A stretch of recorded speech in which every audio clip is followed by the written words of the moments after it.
Hello everyone. Good afternoon. Good evening all. कैसे हैं सब लोग? So we're bringing you another episode. We finally have named our channel. I think last time हमने channel का नाम नहीं बताया था. We are called Kautilya Podcast, homage to the great Indian polymath, probably one we can say India's first diplomat, Chanakya. उनका दूसरा नाम कौटिल्य भी है. So our focus is we want to talk about India and the world and all the things which happen in these across the planet. And it's three men living across the world's common man perspective on all the things happening around India and the world. That's the vision of our podcast. So without any further ado, I'll bring the crew in here. So we have Anant and Saurav. Good afternoon, good morning, or Hi good there. evening. Hey everyone. All right, let's get started. So first, we'll talk a little bit about what's happened with Ukraine and Russia. We want to talk a little bit, understanding about what happened with Wagner Coup and what was the history around that. And Anant here is from Norway, and I want Anant to take it over from here and just give us an understanding of what happened with Wagner Coup. What was it all about, and what's really next? I mean, where does this conflict go from here with whatever has happened? So Anant, go with it. Yep. So let me share my slide deck. Can you see? Yeah. So I just put up a small set of slides covering the now well-known Wagner coup attempt. So for those who are unaware, this was a coup attempt that took place within Russia in the last week of June. So before I delve into the coup itself, let me just give you a small background of what the Wagner Group is. So if you've been following the war in Afghanistan and Iraq, you must have encountered this firm called Blackwater, which was employed extensively by the US to run military operations in both countries. So similarly, Russia has taken the help of the so-called Wagner Group, which came about around 2014-15. And as you can see in the slide here, Russia has used this group of mercenaries to conduct military campaigns in a number of different countries, most notably in various countries across Africa and also in Syria, where Russia has been heavily involved in the Syrian civil war. And most recently, Russia has been using, in fact, relying extensively on the Wagner Group, at least according to known estimates. So what is the Wagner Group once again? It's a group of mercenaries. So what do we mean by mercenaries? These are hired hands, people who go to war for money. These can be ex-army men. Mostly these are ex-army men who are really fit, who have the experience of warfare. And these guys are hardened at battle. So these guys go join groups like Wagner for some kind of payment. So they're like paid military. They are paid. They're hired military. Hired military. Or let's say hired ex-military. Yeah. Is there any group like India? Does India have anything like this? Maybe, maybe not. We never know. Unless it is publicly disclosed. I don't think India has, at least according to publicly available information. But Wagner Group, Blackwater, these have been well covered in the media, right? So this is the basic backdrop of what the Wagner Group is. How does Wagner Group fund itself? Well, it receives direct payments from the government, from the Russian government. But at the same time, if you look at this slide here, wherever it has been involved, especially in resource-rich regions of Africa, it has gained inroads into the local mining operations. It has been successful in deriving revenues from other from local areas as well, wherever it is active. So yeah, now who heads the Wagner Group? It's this guy called Yevgeny Prigozhin.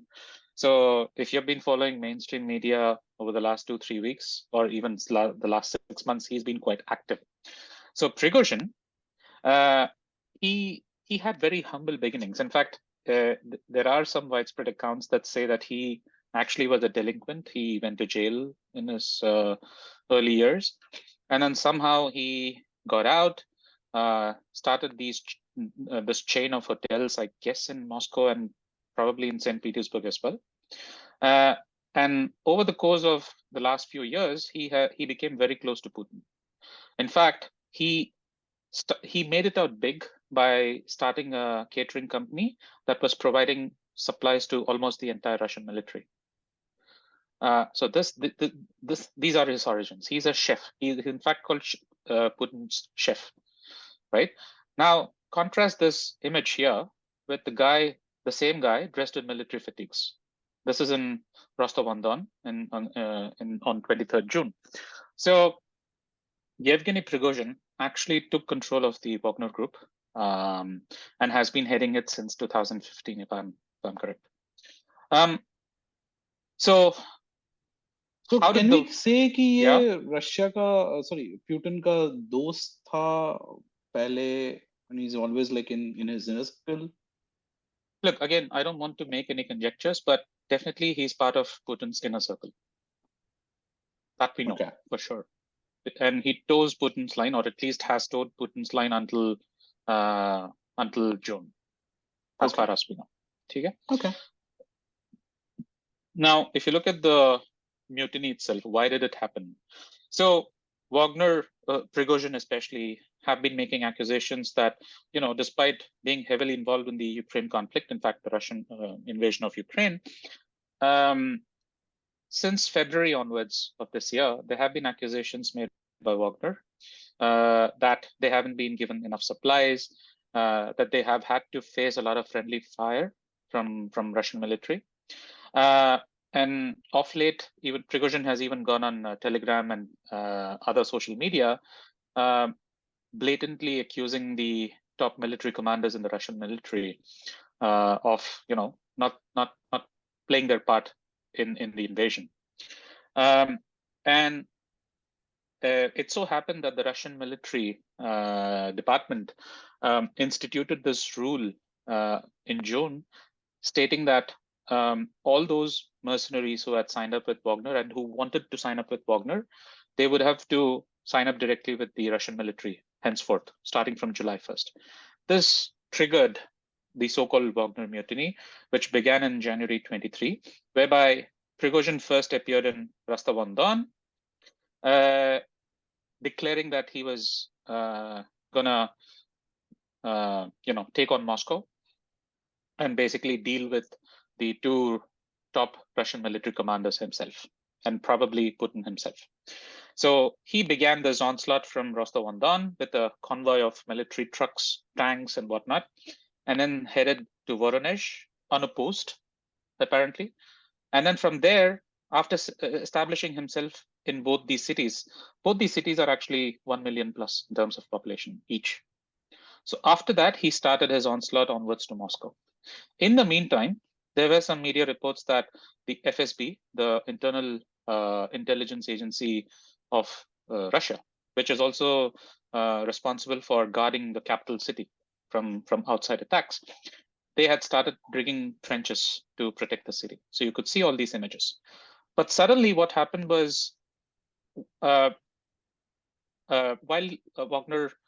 the convoy was about 150 kilometers outside of Moscow, suddenly Prigozhin appeared once again on Telegram, declaring that he had held negotiations that were successful, and because of that, he was leaving. He was stopping the mutiny and heading back. And he also declared during that in that video that he would be relocating to Belarus out of nowhere. And he revealed that Lukashenko, the Belarusian president, had been in touch with him and had persuaded him to drop the mutiny. Okay.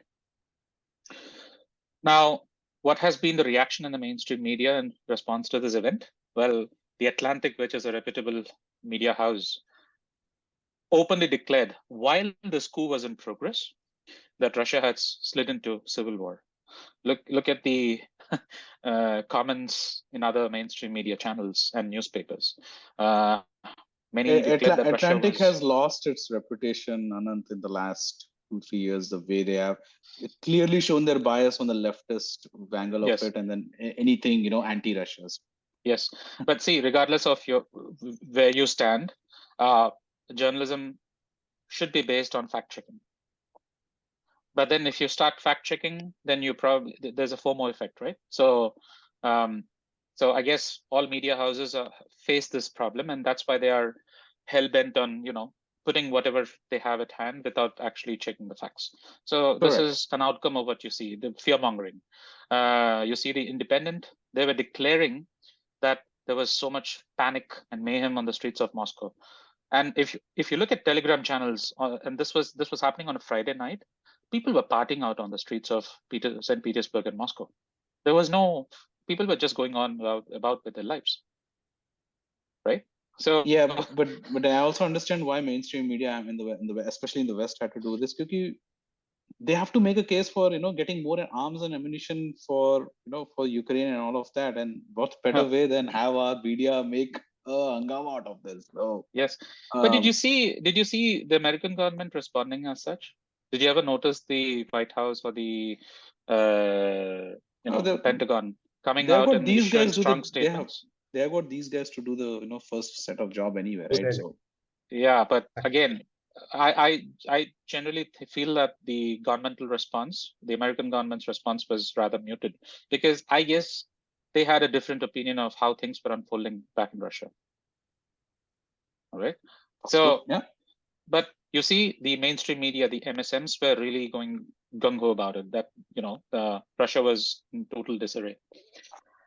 Now, you see Prigozhin here, and this is him having a conversation while the coup is in progress with the deputy defense minister of the Russian military or Russian government, and the head of the southern Russian military district, which was based in Rostov-on-Don, right, headquartered there. Do you see? They were, if you look at the video here on Twitter, they were literally talking, of course, using expletives, but they were basically talking to each other while sipping tea. Now tell me, I don't know if you have followed coups for long, who tries to take over a government while having tea with it, with people from the same entity? Yeah, सही बोला ना, चाय पे चर्चा हो रहा है यहाँ पे. Yeah, चाय पे चर्चा हो रहा है, right? It just beats my logic. Moscow चलते हैं, Moscow में party करते हैं. I mean, I'm exactly joking, yeah, the whole thing, but so it was laughable when I looked at that video. Anyways, so the coup was progressing apparently quite smoothly. At least that's what we saw looking at Twitter and other even mainstream media.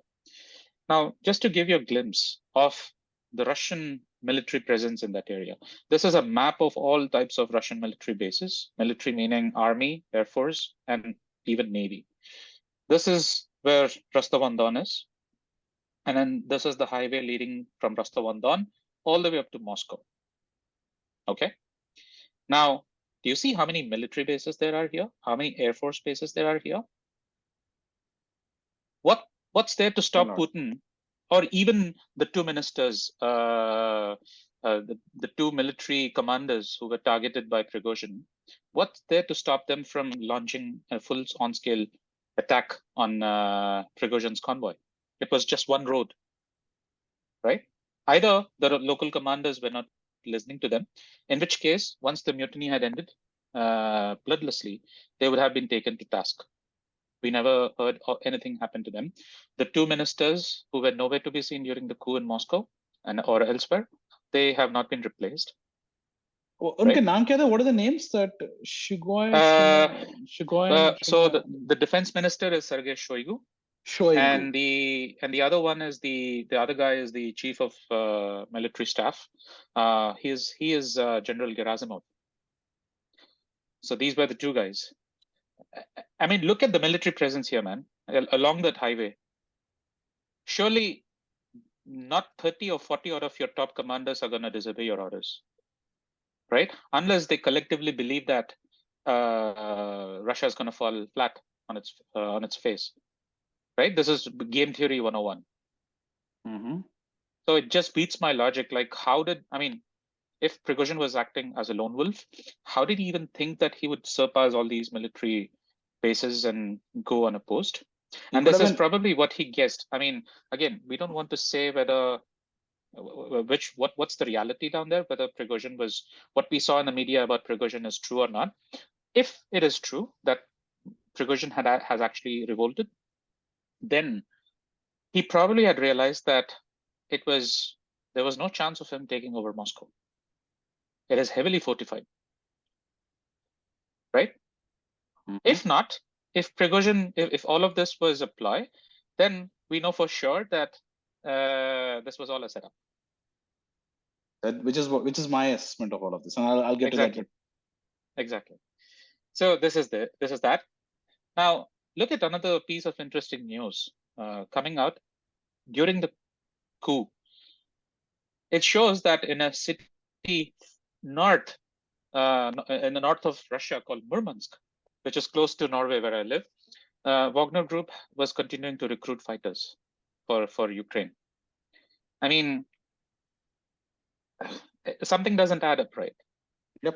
If you're Putin, I mean, wouldn't you shut down Wagner in a day if Prigozhin was really rebelling against you? Right? Again, it leaves a lot of open questions. Now, just want to give you a glimpse of past coup attempts that have taken place in Russia. Now, this one is called the Kornilov affair. It took place just before the Bolshevik Revolution. Okay. Now, I'm sure not many have even read about this or known about this. So, what was happening here? Russia was heavily involved in the First World War, right? But there was a lot of dissatisfaction within the Russian population about its involvement, about the country's involvement in the war. And after the Tsar had been deposed, the Russian government was taken over by Alexander Kerensky. And to drive popular support for the war, he actually engaged the services of General Kornilov to go and occupy Petrograd. You know, modern day St. Petersburg, Petrograd used to be the capital of Russia before Moscow. And you know, this affair failed miserably because the Bolsheviks, they were able to convince railroad workers, you know, people working in civil services to prevent the Kornilov's soldiers from advancing. So this attempt fell flat. Another more recent affair that happened is in 1991 when, you know, the KGB tried to placate Gorbachev during the dismemberment of the Soviet Union. This coup lasted maybe a week or 5 days, but it was a total failure. And this coup was launched from within Moscow by a powerful group as the KGB, which is the, you know, it's the erstwhile intelligence agency of the Soviet Union. Even then, with all the arsenal under its disposal, the KGB was ineffective at taking over the country, right? Now tell me, this guy with 50,000 so-called purportedly 50,000 troops, hardcore mercenaries, what chance did he have to take over Moscow, boss? Close to zero. Zero, absolutely. So all of this was a complete setup, in my opinion. This was a ploy to distract Ukraine, obviously, but also the West. Now, whether the West fell for it or not, that's a different question. Probably they will never admit it if they fell for it, but you know, it's a very smart move. Has it diminished Putin's local image? I don't think so. After the coup was subdued, he went to Dagestan and you know, showed up with local people there. He went through a lot of different parts of the country, showing up and, you know, expressing support for the Russian military and the soldiers in general. Now look at this last interesting piece. So on June 28th, which is again 4 days after the coup had ended, Lukashenko, the Belarusian dictator, confirmed that Prigozhin was in Belarus. And in fact, a lot of of aviation enthusiasts were tracking aircraft within the two countries and noting a lot of flight activity between Minsk, the Belarusian capital, Rostov-on-Don, and St. Petersburg. And they were, providing some sort of indirect confirmation that Prigozhin might have moved to Belarus. But guess what? On July 6th, the same guy, Lukashenko, says Prigozhin is not in Russia. Sorry, Prigozhin is not in He's in Belarus, Russia. but actually in St. Petersburg. He confirmed it. Can you believe this? So my assessment is that, Prigozhin was just following orders from the Kremlin and, putting up a show. And he probably has been handsomely rewarded for it. Now, whether he'll turn up in a ditch in a few years' time, we never know. I mean, Russia is known to dispense of people at its whims. So in that case, it's all an open question what happens in the future. But for now, it seems like, whatever objectives Russia had seem to have materialized with this so-called coup attempt. Especially if you're following the Ukraine counteroffensive, right? Is open that source counteroffensive? intelligence. Is that counteroffensive even happening? मैं ये कब से सुन रहा हूँ कि हम लोग counteroffensive करेंगे, we'll be doing it. I think it's been there for months. Yeah. I don't think anything really materialized on the Ukrainian side there, ये करेंगे. But so it's a very funny thing, Anant, what you just said, and I kind of agree with your assessment. For me, this is not a coup. This was this was a show. That's my own opinion here, and I think mainstream media on the West को धोखा देने के लिए या उनको दिखाने के लिए कि you guys have clearly got everything wrong. Because understand, I mean, we all live in Western world or world where we don't get to hear Russia today and all of the Russian propaganda. You can say it. All we heard was only one story, and I still remember. I think we were talking offline. I think on the day or the next day during this happening, ki Twitter, the whole trend was this guy Mario Nawfal, the dude who's running spaces for Elon Musk, and he's kind of like become pretty popular spaces in the Twitter arena. Oh, Putin is going down. This is the end of Putin. Prigozhin probably could be the next big leader, and people were like buying this nonsense, and I was like, wow, people in West really do not have understanding of what really Russia is. And वो बोलते हैं ना कि half knowledge is dangerous because आपको थोड़ा ही पता होता है, and then you spew out the make that assessment. That's been the trend in the entire Western ecosystem, and I think you made an interesting point. शायद Biden or administration को पता होगा, but for whatever reason, they let mainstream media go through. And anyway, I mean, with the way that things are over here, mainstream media is running the show in many of these events. And it's not surprising कि उनके मुंह पे वो जो बोलते हैं ना, egg on their face after a couple of days sort of a scenario, and they just moved on, and now they are like trying to say change this news cycle कि हम cluster munitions लाएंगे and move away from all the nonsense which they have ended up doing this. That's my own take on of this one. Yeah, so whoever wants to know how coups progress, there is this wonderful book called Coup d'etat, a complete handbook written by a guy called Lutwak. Okay, so this book was incidentally also recently recommended by Abhijit Chawdaji. So it's a wonderful book. Although it tends to be all over the place, but it gives you a very nice overview of when do coups succeed and when they don't. All right. So if you try look to here, then find the link and then put it in the description as well for our viewers to see what this is all about. Yeah. So one of the things he states is that coups need to happen fast. All right. So you don't launch a coup sitting 600 kilometers away in Rostov-on-Don. You launch a coup in Moscow, inside the Kremlin, decapitate the top leadership, and take control over the elements of state power, right? Meaning your executive, your judiciary, your military, your communications, and your radio. Okay. Did you see that happening? Do you think that even if let's say Putin has 1/10 of the power at his disposal, right? He would have gone ballistic at using that power that he had to quell the rebellion. Mhm. Why didn't that happen? I mean, uh, uh, I don't know if you have been. I've been to Ukraine, I've been to Russia, and I've driven through Ukraine. Right, it's all steppy in that part of the world. In this region here, it's all flat land. So it's if you launch a Su-30 or a Su-24 fighter jet, you can literally Can see it shoot from miles. trucks in a convoy like darts. That didn't happen. They basically said, "Oh, we launched 4 helicopters, and some fighter pilots died in that." But seriously, this is Russia you're talking about. This is not a Central African Republic launching obsolete aircraft, obsolete Mi-20, 24 or Mi-17 helicopters. So again, people who start commenting while some event is unfolding, they all do it based on half knowledge, half information.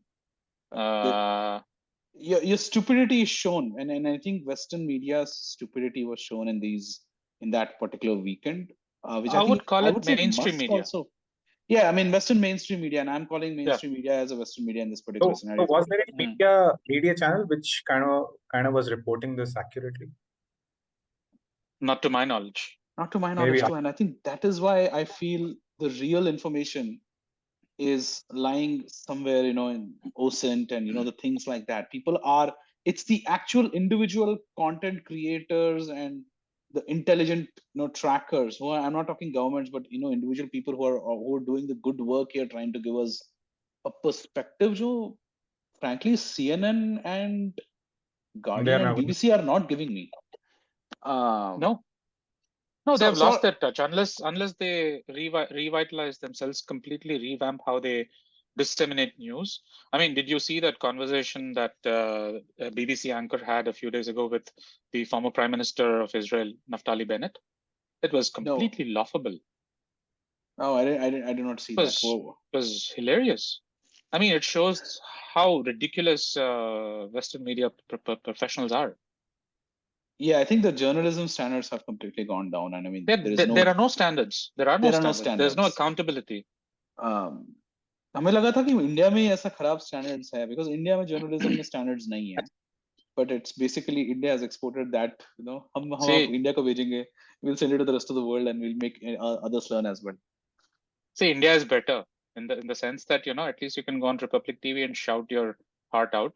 You don't generally do that in a CNN or That's true. Fox News. That's true. Yeah. That's true. I think we need to move on. Yeah, so I just want to end it with one question to you, Anant. So, I mean, we all talk Putin's popularity has increased. So I think he's in a much better spot than this event, than what Western media or claims to say. What is I mean, it's 500 दिन हो गए, 500 days with this war. I think people are tired with the war. I mean, people. I'm saying I'm talking common people. For them, it's another news item. Yes. Where is this going? I mean, your 1 minute reaction and Saurav, your 1 minute reaction. क्या हो रहा है अब? What's happening? And where does this conflict go now? Yeah. So here's the thing. This has turned into a war of attrition, right? You can compare it with the trenches dug during World War I, where the lines were completely stagnant, or there are so many precedents of this happening, right? It is going to stay the way it is. The people are going to claim victory if they manage to move the front line by a few inches every day. So this is going to be a war of attrition, and that's why the West is going to keep supplying weapons as long as it can. It will not supply manpower, which the Ukrainians have to source themselves. And sadly, the Ukrainians are also running out of people who are able to fight, because guess what? A lot of them have already perished in this war. So and to add to that, a lot of them have actually moved out of the country. So that there is a lot of depopulation happening as well. I mean, in Norway, I hear Ukrainian all the time when I go out on the street. Okay. So these guys, I mean, once they come here, once they go to economically better areas, Ukraine is a really poor country. It's one of the poorest countries in Europe. Yeah. So once they move to the West and start getting jobs, start learning the local languages and whatnot, basically they establish themselves with a new life here. And once you do that, once your roots start to get thicker in your adopted country, it's hard to move back. So Ukraine is going to face a huge human crisis in all fronts because of this war. I don't see a chance of it being able to reclaim back its territory that it has lost in the East. And maybe it'll continue for another 10 years. I mean, what happened with Crimea? Okay. Just in an extended fashion. That's it. Yeah. Saurav, what's your take, and what's India looking at it with the war? I mean, with whatever has happened in Wagner, quick reaction. I think there was very little. I mean, the day it happened, I think there was, few media channels talking about it because, I mean, India, there is other set India of और news. कुछ होता ही रहता है, obviously, yeah. And I think irrespective of what happens in Russia and Ukraine, I think India, since this is the election year and we are just, looking at elections just 10 months down the line, I don't think so, any other news is going to, basically catch that attention. लेकिन हाँ एक दिन तो थोड़ी बहुत इसके बारे में बात हुई थी. I mean, I think जैसा Anant ने बताया, I think it's going to be a war of attrition. I mean, one question that I basically wanted to ask Anant was, so does it mean that Ukraine possibly in the future doesn't exist? I mean, we don't see, because if people are moving out, and I know I've seen that in UK as well. I've seen that in UK as well. There are a lot of Ukrainians who moved to UK. I saw that in a little bit in France too. So if people are moving out, and I'm not really sure, what is the percentage or how many people have actually moved out, by now. But if this continues, I mean, this war of attrition continues, and people, slowly but surely starts to move out of Ukraine, are we kind of looking at Ukraine being wiped out of the map, or is that pretty premature to say that, right? So even if you set aside the fallout of the war itself, I want to draw your attention to another country that is neighboring Ukraine, which is Moldova. So I traveled to Moldova about 6 years ago. So I took this marshrutka, which is a shared taxi from Bucharest, all the way up to Chisinau, which is the Moldovan capital. So it's about roughly an 8-hour ride. So, but just apart from me, this brown skin guy, all of them were Moldovans, Romanians. I mean, Moldovans speak Romanian, right? Their first question was, "Oh, brown guy, what are you doing here?" "Oh, tourist. Yeah, what are you doing here? Yeah. Traveling here." And they were like, "What? What are you mad? Why would you even come here? Yeah, are you mad or what? We are all trying to get out of the country." Who comes to Moldova? I had the same expression day in, day out for the 4 days that I was there in Chisinau. And I also have been to Transnistria, right? The occupied slither of territory bordering between Ukraine and Moldova. There it was all completely Russianized. They're basically Russian ethnic people. But the Moldova, if you go there, the young population gets out. They study hard because education is free. They get out the moment they can, and they keep sending money back home. So, and all the parents, the grandparents, the pensioners who probably get 30, 40 euros a month, they stay back. Right? Now, Moldova, because of this phenomenon, is facing two things. One, a big chunk of its GDP depends on remittances. Okay? That's how the nation moves forward or keeps sustaining itself. Yeah. And secondly, whoever is left there, is in a constant state of relative poverty. I wouldn't say they're malnourished or anything, but basically you don't see much activity. All the buildings are dull. There's no company to note. There's not much economic activity happening. And while I was going from Chisinau to Transnistria, there's this 3-hour ride again on a shared taxi. It's the same story. It's dull as F. So here's my There's take. not much happening. Yeah, here's my take, and we can wrap this particular topic Mhm. here. Ukraine is dead. It's done. I mean, in this war, the loser is Ukraine. Russia will go and live its life, and Putin will live or die. And America is making money out of all of this by supplying weapons, making Europe oil dependent, and they're basically make money out of it. Two things will happen next year. As you said, war of attrition. I think I have a different take on this one. If Democrats win, this is a war of attrition. They'll make money out of it. This is running for another 4 years, 5 years. As long as someone gives up and says, I want to give the land, and then essentially Ukraine is the loser. Republicans win. This is going to get interesting here. If I think Trump wins, it could be a completely uncharted land, because we don't know how Trump operates. Trump has been a one person who doesn't like wars. He is more like want to go back. I mean, that the whole populist message out of it, because he's not a political establishment guy. If he comes in, this could be anything. But if DeSantis comes in, this will be the same strategy. The foreign policy of America same raha hai. So I continue. I'll still say that war will go on, and one fine day they'll probably give up. Ukraine is next Syria for me. Unfortunately, this is the losers are the citizens. Bisa lagenge. Whatever has happened in Syrian civil war. In 20 years, Ukraine will start a rebuild.